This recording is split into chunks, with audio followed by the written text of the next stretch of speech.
De fet, vaig quedar amb la Marina ahir, que ja teníem una trobada pendent de feia temps. Perfecte. Podrem tenir llum encès de la gent? Que guapos les llums aquestes, no?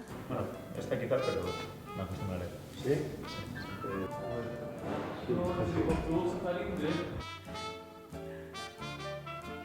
Gràcies per venir, per fer l'entrevista i per participar a l'Aula Oberta. La Marina, ella va desplegar una sèrie d'arguments que crec que segurament la majoria de nosaltres subscriuria. Ara el que pretenem amb cada sessió és que cadascú de vosaltres en aquest panorama, en aquest marc que ella va dibuixar, expliqueu la vostra tasca, la vostra feina.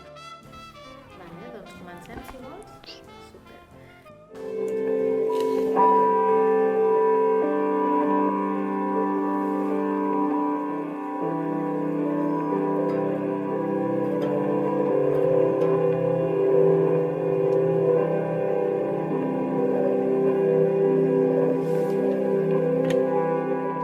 Les activitats humanístiques són per mi, i crec que per molts de nosaltres, totes aquelles activitats amb les quals elaborem el sentit, la forma i el sentit de l'experiència humana i afirmem a través d'aquesta elaboració la seva dignitat i la seva llibertat. Que las humanidades antes eran las letras y ahora son otra cosa.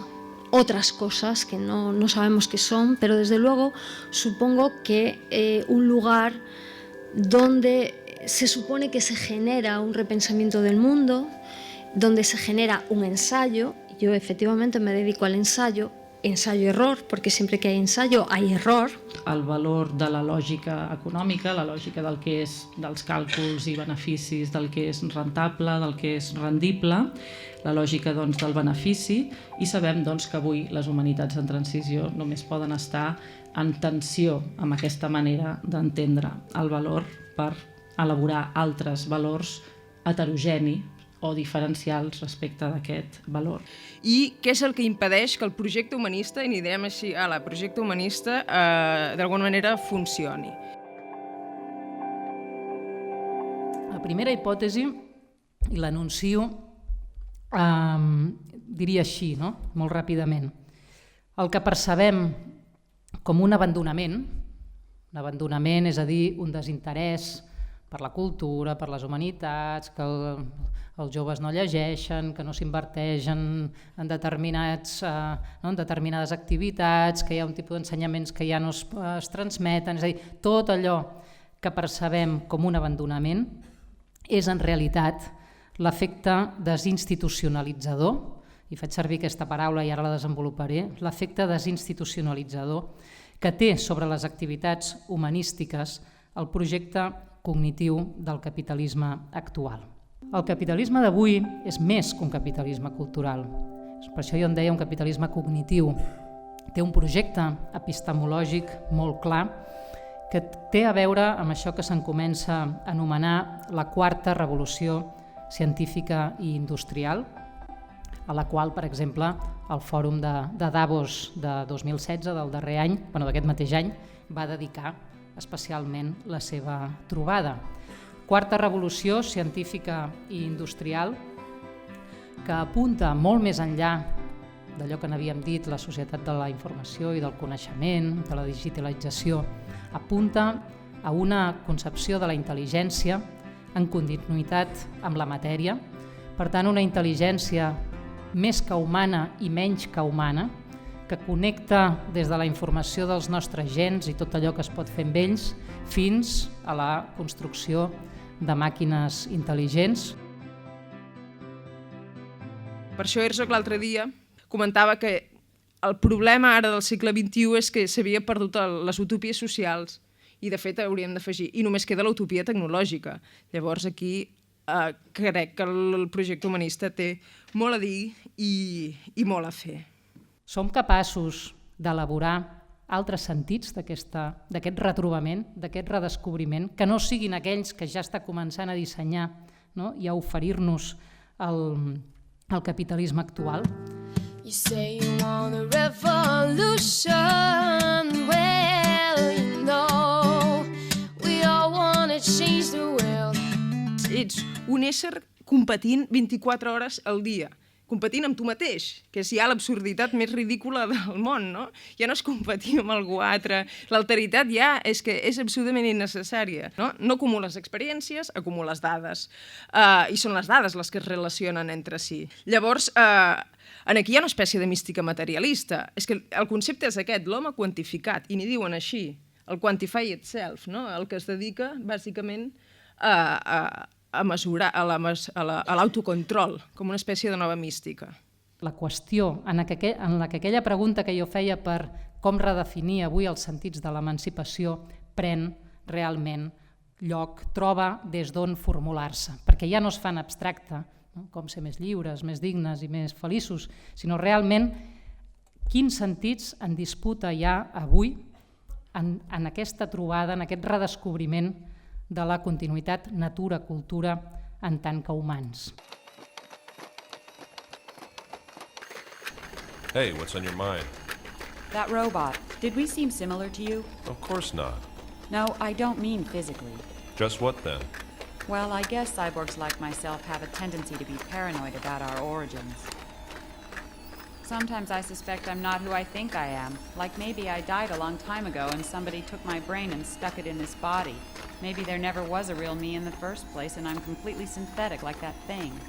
Per això parlar d'alteritat és parlar de desdoblament. El mercat ens vol previsibles, vol saber com hem construït la màscara que avui mostrem a Instagram.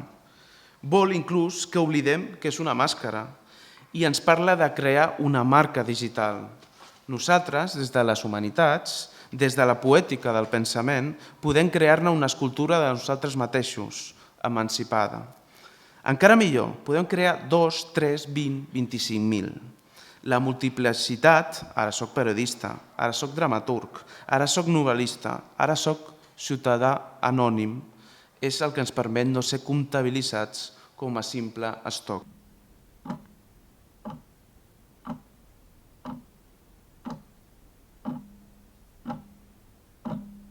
Clar, qui estarà a temps i en condicions de pujar a la onada d'aquesta quarta revolució? Quins països, quines empreses i també quines persones?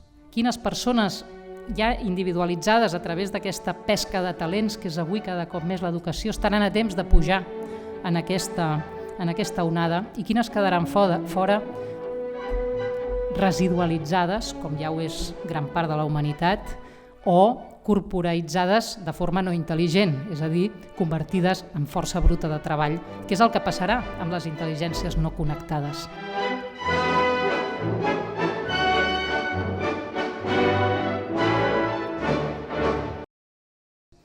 Tercera cara d'aquesta desinstitucionalització, la desvinculació de la força de treball respecte als les institucions per les que treballa. Tornem a l'exemple educatiu, que és el que jo conec més. Quins professors joves avui en situació de treballar com a associats en una universitat, per exemple, o d'interins en una escola, senten que són part d'aquella universitat o d'aquella escola. Directamente, socialmente hay muchas dudas de que lo que hacemos sea un trabajo. Hem passat, ho sabem, del capitalisme, de la feina única i per tota la vida. Bàsicament pels homes. Les dones acostumaven a quedar-se a casa.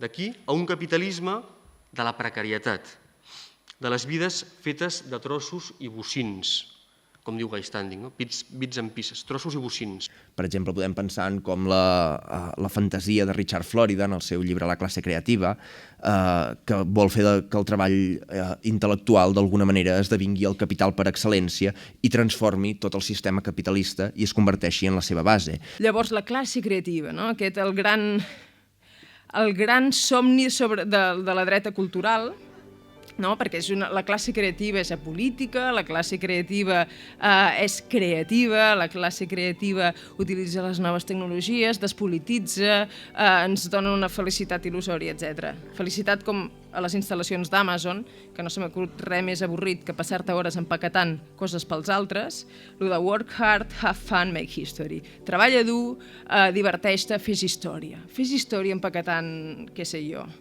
coses que la gent ni tan sols necessita.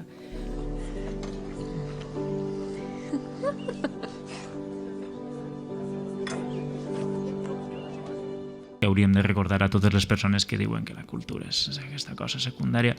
Hauríem de recordar que el neoliberalisme ha socialitzat unes idees culturalment molt complexes. Per exemple, que qualsevol moviment de transformació de la realitat inevitablement condueix al totalitarisme i la violència. O sea, un Estado, una sociedad que no produce cultura crítica está abocada al fascismo. Porque la estetización de la política, ya lo decía Benjamin, es el fascismo. Si solo vamos a producir esteticismo, estamos abocados a este neofascismo.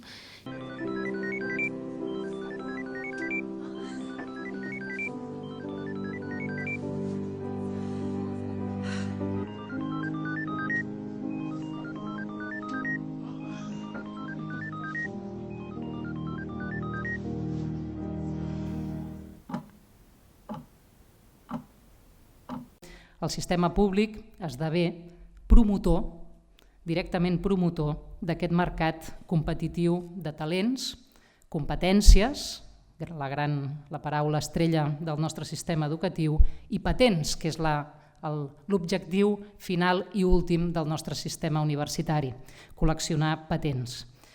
Por otra parte, las humanidades hoy en día, como desde el punto de vista educativo, y yo soy docente en una universidad aquí en la UB, están siendo atacadas.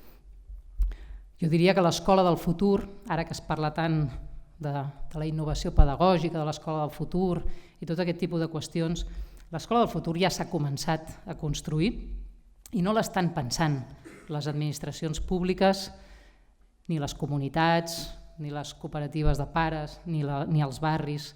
L'estan pensant, bàsicament, les empreses de la informació i de la tecnologia i els bancs.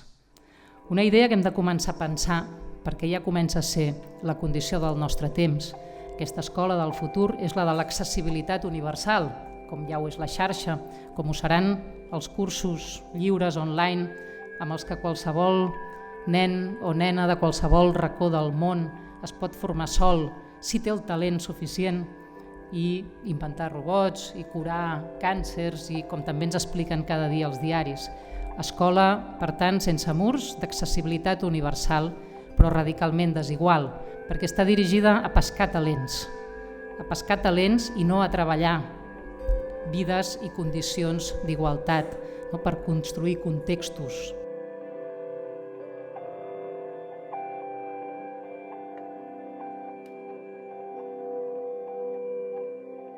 Tenemos que generar espacios paralelos a la academia, pero claro, por otra parte, ¿qué hacemos? ¿Abandonamos la universidad y que se deja ahí? Pues no. Com deia Marina el Bauman, com ens anomenava? Nosaltres, te'n recordes? Ui, anirà sortint aquí. Els dropouts de l'acadèmia, no? Parlava dels dropouts de l'acadèmia com si fossin los otros. Que en el paisatge universitari actual, que fomenta tot tipus de relacions de poder destructives basades en la competitivitat i l'oportunisme, s'han de reivindicar obertament les persones que s'estan esforçant per crear espais d'intercanvi basats en la cura, la generositat i l'afecte. Un llibre com Maneres de mirar, que ens convidava a polititzar la mirada, ja siga davant una pintura a l'oli o un anunci publicitari, que desplegava connexions des de Walter Benjamin a la crítica feminista, que combinava un ús molt lliure del llenguatge amb capítols sincerament visuals, composats amb una contraposició d'imatges, i que a més era un programa de televisió en 4 capítols, era una invitació no sols a desconfiar de la construcció històrica i social de la categoria art, sinó també de les formes com a la facultat se'ns estava proposant socialitzar què sabíem sobre aquest objecte. I al final, a les facultats de filosofia, d'antropologia, de sociologia, d'estudis culturals, del que sigui, també des de les pràctiques artístiques, l'únic que es fa és crítica de la pròpia tradició i dels propis llenguatges per no sortir de la crítica de la pròpia tradició dels propis llenguatges. Com trenquem d'una vegada aquesta bombolla? Miguel Morell, en aquesta mateixa línia, diu que en filosofia hem passat de pensar a argumentar, que l'objectiu ja no sembla reflexionar, sinó convèncer. El primer doctorat d'estudis feministes a la universitat es funda, és Hélène Cixous, el funda el 1974 a París. Doncs bé, només 20 anys després, el 1994, és a dir, amb una sola generació de 20 anys, molts d'aquests debats vius, molts d'aquests debats urgents, molts d'aquests debats no formats, teòricament, només 20 anys abans, el 74, en 20 anys havien pres forma al voltant d'uns mateixos noms, d'uns mateixos referents, d'unes mateixes autores, d'uns mateixos autors i sobretot d'una mateixa manera de llegir aquests autors. I was just wondering when the word intellectual started having that huge impact, and I don't know, I must say.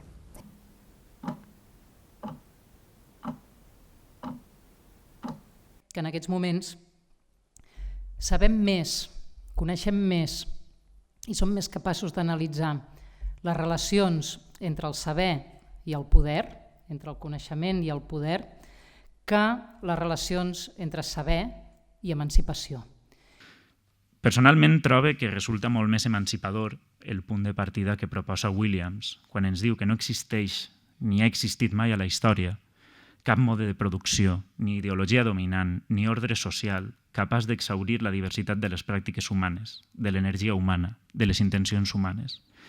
I Williams afegeix que aquesta diversitat no remet a un concepte idealista, universal o aplanador de natura humana arcàdica, sinó a l'extraordinària diversitat materialment concreta de pràctiques de creativitat i resistència que els humans han sigut capaços d'imaginar i dur a terme al llarg de la història. Jo no vull regalar la universitat, entre altres coses perquè qui ha dit que les institucions formals, diguem-ne, estatals o paraestatals, no poden ser conquerides per la gent, el famós assalt institucional del qual a vegades es parla. I si avui vull parlar amb vosaltres de les imatges que ens han llegat algunes lluites del passat, és perquè crec que a partir d'elles, entre moltes altres coses, podem aprendre sobre les formes específiques que ha adoptat l'experiència de l'emancipació al llarg de la història. Amb tot, i com tractaré d'argumentar, és crucial preguntar-nos com ens apropem a aquesta història, amb quines eines tractem de fer visibles, narrables i imaginables les escenes de dissens del passat. No estamos solas, sobre todo solas, porque en las historias, en los relatos, en la historia del arte, en la historia en general, salen muchos hombres y muy pocas mujeres. Y yo cuando era estudiante siempre pensaba, joder, de verdad, qué raro, las mujeres solo salen en el siglo XX. Me di cuenta que en realidad lo que había que destruir era el relato, el marco del relato, porque en ese marco jamás íbamos a salir. Tinc un seguit de narracions de la meva vida i la meva vida inclou la vida del meu entorn i provo d'entendre per què i com ens passa el que ens passa. Jo imagino, no ho tinc molt clar, però imagino que això és l'antimètode científic per excel·lència, no? Doncs jo vaig fent així les coses. I la feina que s'hauria de fer des de bona part dels llocs on es trafica amb el pensament, diguem-ne acadèmia, és fer genealogia, intentar entendre des d'on es produeixen els mitjans. Quin interès hi ha, no què es diu, sinó des d'on es diu i com es parla de les coses. The meaning of an image can be changed according to what you see beside it or what comes after it. Un primer gest conservador en relació amb la manera de donar per suposats o donar per bons o donar per bones les preguntes, els problemes, els conceptes que cal pensar en un determinat moment, és a dir, donar per bones d'entrades, donar per validades quines són les batalles del present, les preguntes del present, les paraules, quines són les pràctiques que cal pensar, que toca pensar, com si allò que necessitéssim pensar ja estigués validat, ja estigués donat d'entrada. Aquesta invitació a parlar dels nostres processos de treball, moltes companyes i companys que han passat per aquesta taula l'han emprada per a pensar les genealogies que han marcat i que marquen el nostre pensament. I de nou, crec que aquesta idea de genealogia pot remetre a una taula de treball, perquè allò que acumulem en una taula de treball al final són les traces materials de les relacions afectives que ens hem anat trobant pel camí. De fet, a vegades m'ha agradat pensar aquesta aula oberta com una gran taula col·lectiva de treball on tots estem dipositant els nostres objectes, tots estem deixant un objecte de casa nostra amb l'esperança que aquesta nova taula de treball col·lectiva pugui generar noves genealogies i nous significats.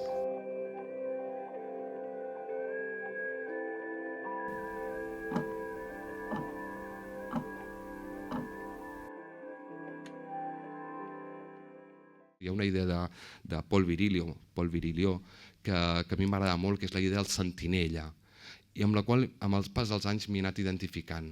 En català ho podríem traduir també com corcó, però la idea de sentinella és més amable. És a dir, davant d'un moviment que tothom aplaudeix, que tothom veu com a ideal, com la línia que hem de seguir, sempre hi ha d'haver algú que digui «Ei, no hi ha guany sense pèrdua», que és una altra de les idees de Paul Virilio que a mi m'agraden molt, que és molt òbvia, però que em sembla important. És el dir no, preferiria no fer-ho, simplement.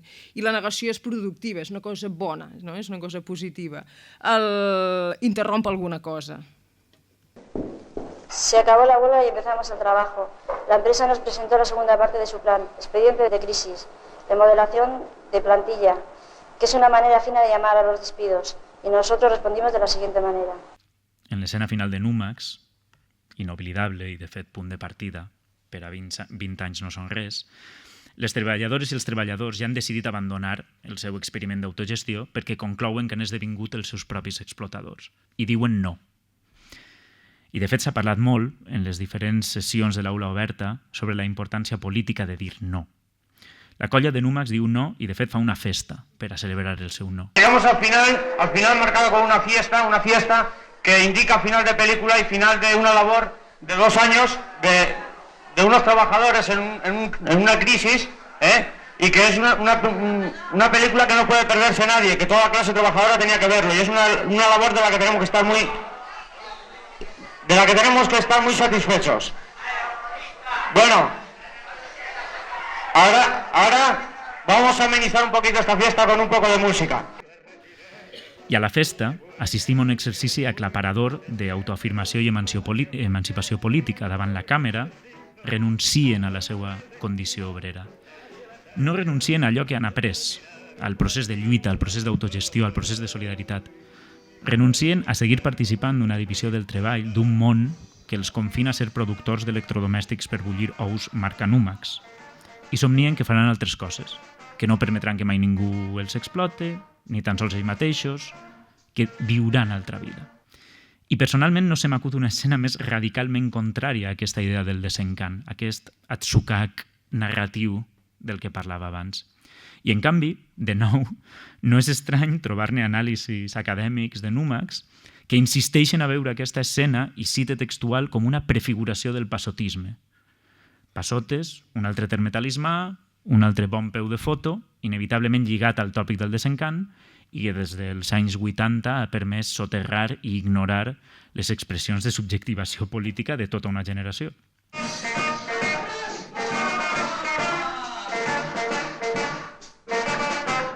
Soc conscient que el teatre és un art especialment polític.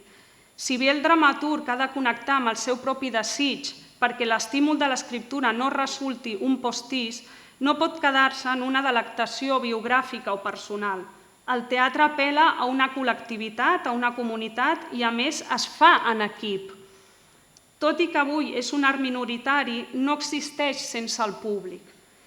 M'inquieta el vincle que estableix el nostre teatre amb la nostra societat i l'espai que la societat dona al teatre.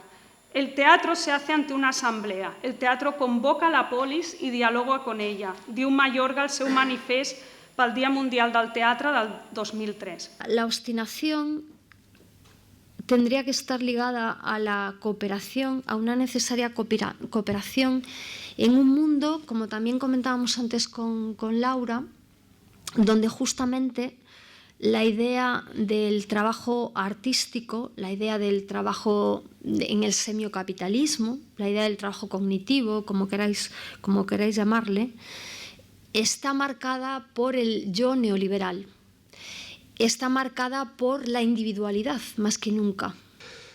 Sembla una miqueta dur, però què tal si canviem participació per corresponsabilitat? I això per mi és el que ho canvia tot. La participació és una coartada, perquè la participació també té unes normes bastant fixades. La corresponsabilitat implica renunciar, cedir i alhora també implica una societat més porosa. El llegat de la tradició humanista europea ha de deixar de banda la seva actitud defensiva i adoptar l'humil condició de portar i comprometre's amb el destí comú de la humanitat.